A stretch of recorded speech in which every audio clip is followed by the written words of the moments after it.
ñaan gi dañu ko sopp lool bis bu ne ci weeru koor wi boo xëyee ci weeru koor yi bis bu ne rek nga wax ko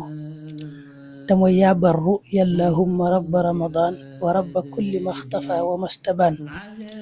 fa ramadaanu daa'ihi qad insaram wa bi jamihi alfawzi wal xayri alam wa astaidu bika min an taghruba alchamsu fi yowmiya hada maghriba waliya dambun qad tuwaqiduniya bihi alayya yowma mawti rabbiya waqbal siyaamiya bijaahil mu'tama wa salliyan alayhi thumma sallima. moom sëñ bi da ko def ay way noonu waaye am na solo lool ndax boo xamee firi mi rek saa yoo xëyee yaa ngi boole koor gi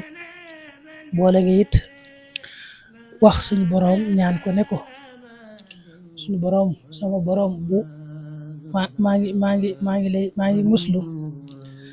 jant bi di so tamay dese benn bàkkaar boo xam ne danga ma ko bindal di ma ko jàppe maanaam daal te jii ma woore ni ci bis bi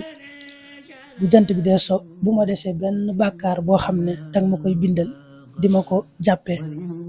bay du mujj it yaa ngi ñaan yàlla mu nangul la koor gi kon ñaan ko am solo la te ma ta farlu ci bis bu nekk te gàtt lool. ñaan gi ma ci bëgg a dolli mi ngi ci téere Kanzun Najaax wa Suruur moom da ko indee foofa ne xadis la boo xam ne Anas moo ko nettali daa di wax ne yonent bi daa waxoon ne ab jullit bépp jullit bu woor te bàyyi bay dog mu wax yaa azimu anta ilahi laa ilaha gayruk igfir danba al azim fa innahu laa yagfiru danba al azima illa al azim ne day set wecc ci ay bàkkaaram ba mel ne ba muy door a judd moo koy door a judd moom amagut benn bàkkaar ne ku woor wax loolu jamono yi muy doge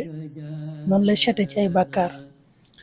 da caa teg nag xaala rasulullah sallallahu alayhi wa sallam allimuha aqibakum maanaam lii ñaan gi na ngeen ko xamal sax seeni njaboot ak ñi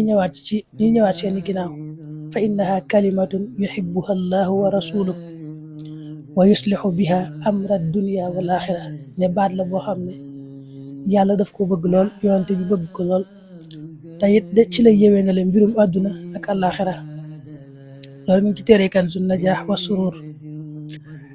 imaamu Suyuuti yi tamit indi na ko ci téereem ba tudd aljaamiul kabir ñëw na ca yaa xayra dayfin ataa bil bishri wal madadi